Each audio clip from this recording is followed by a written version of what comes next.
Single leg calf raises with an isometric hip extended position. The main objective with this exercise and why we're setting the calf raise up in this specific way is to basically get the same benefits of like a seated calf raise where our knee is bent and therefore we're targeting more of the deep calf muscles in the posterior compartment of the lower leg, so posterior tibialis, toe flexors, soleus, as opposed to gastroc. But we're doing this instead of being seated with our hips flexed, we're doing this with a hip extended position.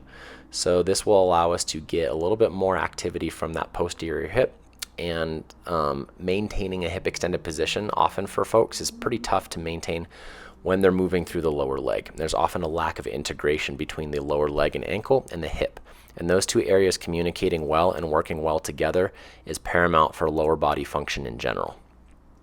Now, in terms of setup here, you basically want to use something that's going to give you enough elevation for your foot so that your heel has room to drop below the level of the toes, so you can get a nice full deep stretch there. And then I would recommend using more of like a hip thrust setup with a bench, so that way you're not inverted so much, and this makes it a little bit easier to maintain hamstring tension and hip extension overall and feel that connection from the ground through your foot and forefoot up into your hips.